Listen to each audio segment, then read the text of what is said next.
ខ្ញុំចង់សួរបងប្អូនសិនថាតើសម្រាប់ឆ្នាំ2025នេះបងប្អូនទាំងអស់គ្នាមានគោលដៅសម្រាប់ជីវិតរឿងអីខ្លះពីព្រោះមែនតើនៅពេលដែលពួកយើងធ្វើការកំណត់គោលដៅលុះត្រាតែពួកយើងដឹងសិនថាតើផ្នែកមួយណាដែលយើងចង់ធ្វើការកំណត់គោលដៅពីព្រោះបើនិយាយពីផ្នែកសំខាន់ដែលមាននៅក្នុងជីវិតរបស់យើងវាមានច្រើនមែនតើអញ្ចឹងតើតែបងប្អូនទាំងអស់គ្នាដឹងសិនថាតើផ្នែកមួយណាដែលសំខាន់សម្រាប់បងប្អូនទាំងអស់គ្នា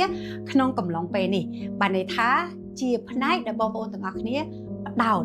អញ្ចឹងមិនមែនបានន័យថាអត់ធ្វើទេគ្រាន់តែឆ្នាំ2025ហ្នឹងបងប្អូនទាំងអស់គ្នាបដោតទៅលើផ្នែកមួយហ្នឹងអញ្ចឹងខ្ញុំនឹងឲ្យជា idea មួយចំនួនដែលតាក់ទងជាមួយនឹងផ្នែកសំខាន់ក៏ដូចជាគោលដៅមួយចំនួនដែលបងប្អូនទាំងអស់គ្នាអាចយកទៅប្រើក្នុងការកំណត់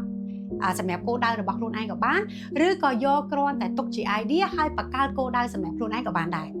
សម្រាប់ផ្នែកទី1ដែលខ្ញុំចង់ឲ្យ idea ទៅបងប្អូនទាំងអស់គ្នាគឺតាក់ទងជាមួយនឹងផ្នែកសុខភាពពីព្រោះមែនតើដោយសារតែវ័យរបស់ខ្ញុំគឺជាវ័យមួយដែលផ្ដោតទៅលើសុខភាពអញ្ចឹងខ្ញុំ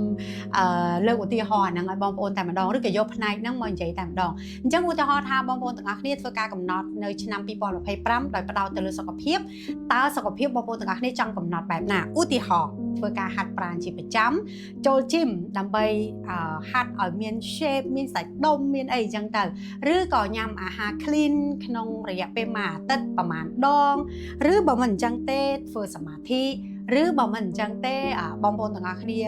ប្រើពេលនៅក្នុងការសម្រាកឬក៏អីក៏បានដែរដែលតាក់ទងជាមួយនឹងផ្នែកសុខភាពដែលបងប្អូនអាចធ្វើការកំណត់បានអាហ្នឹងបើសិនជាបងប្អូនទាំងអស់គ្នាផ្ដោតទៅលើផ្នែកសុខភាពដូចខ្ញុំទី2តាក់ទងជាមួយនឹងផ្នែកហិរញ្ញវត្ថុលុយកាក់ដែលខ្ញុំជឿថាលុយកាក់គ្មានអ្នកណាមួយដែលបំភ្លេចចោលបានទេត្រូវតែកំណត់តាក់ទងជាមួយនឹងឆ្នាំ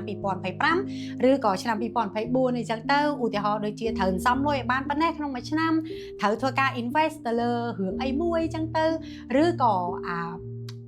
ធ្វើបែបណាដើម្បីផ្ដាច់បំណុលដែលខ្លួនឯងធ្លាប់មានជាគោលដៅរបស់បងប្អូនទាំងអស់គ្នាដែលបងប្អូនទាំងអស់គ្នាអាចយក idea ទាំងអស់ហ្នឹងយកទៅកំណត់បានមួយទៀតគឺតាក់ទងជាមួយនឹងរឿងគ្រួសារដែលមែនតើការចំណាយពេលជាមួយនឹងគ្រួសារវាគឺជារឿងមួយសំខាន់ក៏ប៉ុន្តែនៅពេលដែលយើងអត់បានកំណត់គោលដៅពេលខ្លះយើងក៏អត់បានចំណាយពេលគេហៅថាពេលគុណភាពជាមួយនឹងគ្រួសាររបស់យើងអញ្ចឹងបើសិនជាគ្រួសារគឺជាផ្នែកមួយសំខាន់សម្រាប់ឆ្នាំហ្នឹងដែលយើងត្រូវផ្ដោតឧទាហរណ៍ដូចជាតន់កូននៅក្នុងចន្លោះមួយដែលត្រូវការយើងឬក៏តន់កូននៅតូចអញ្ចឹងឆ្នាំហ្នឹងគួរតែផ្ដោតទៅលើកូនតិចសិនពីព្រោះឆ្នាំមុនយើងផ្ដោតទៅលើការងារហើយអញ្ចឹងឧទាហរណ៍ដូចជាបង្កើនគុណភាពគ្រួសារជាមួយគ្នាតាមរយៈការដើរលេងក្រៅប្រទេសជាមួយគ្នា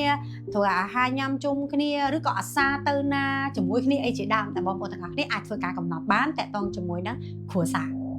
ផ្នែកមួយទៀតតាក់ទងជាមួយនឹងការអភិវឌ្ឍខ្លួនបងប្អូនទាំងអស់គ្នាអាចធ្វើការកំណត់គោលដៅទៅលើផ្នែកអភិវឌ្ឍខ្លួនដែលបងប្អូនអាចកំណត់តាក់ទងជាមួយនឹងការគ្រប់គ្រងពេលវេលារបស់ខ្លួនឯងការកំណត់ជាមួយនឹងការរៀនភាសាបរទេសណាមួយថែមឬក៏ការរៀនវគ្គខ្លីអីមួយនៅកន្លែងណាថែមក្នុងឆ្នាំ2025អញ្ចឹងដែលបងប្អូនទាំងអស់គ្នាអាចធ្វើការកំណត់បានជាក់ស្ដែងដូចខ្ញុំធ្វើការកំណត់សម្រាប់ឆ្នាំ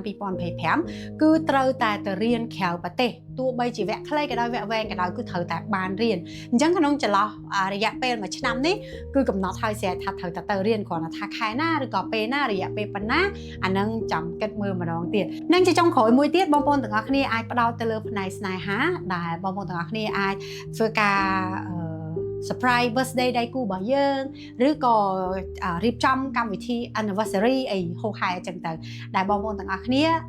គិតថាតើផ្នែកណាមួយដែលសំខាន់សម្រាប់បងប្អូនទាំងអស់គ្នាក្នុងឆ្នាំ2025ហើយបងប្អូនទាំងអស់គ្នាយកមក brainstorm ឬក៏មកគិតថាតើត្រូវធ្វើការកំណត់គោលដៅទៅលើអីខ្លះក៏ប៉ុន្តែខ្ញុំនៅតែបញ្ជាក់ជូនអញ្ចឹងថាការកំណត់គោលដៅពិតមែនតែវាមានរយៈពេលខ្លីមធ្យមនិងវែងក៏ប៉ុន្តែបើសិនជាបងប្អូនទាំងអស់គ្នាធ្វើក្នុងរយៈពេលណាមួយដែលសមល្មមហើយអីដែលសំខាន់អាចព្យាករបាននោះលទ្ធភាពនៅក្នុងការទទួលបានក៏វាខ្ពស់ដែរបើសិនជាបងប្អូនទាំងអស់គ្នា set ទំហំធំពេកហើយចំណាយពេលច្រើននៅក្នុងការធ្វើពេកអានោះវាពិបាកនៅក្នុងការទទួលបានដូចគ្នាដូច្នេះបើចង់ដឹងច្បាស់កុំភ្លេចចូលរៀនវគ្គសិក្សាខ្លីពីការកំណត់គោលដៅហើយសម្រាប់ Top Fan ទទួលបានការរៀនដោយឥតគិតថ្លៃសម្រាប់ព័ត៌មានលម្អិតបងប្អូនទាំងអស់គ្នាអាចធ្វើការតាក់ទងជាមួយនឹង page ទាំងពីររបស់ខ្ញុំនេះបានអរគុណ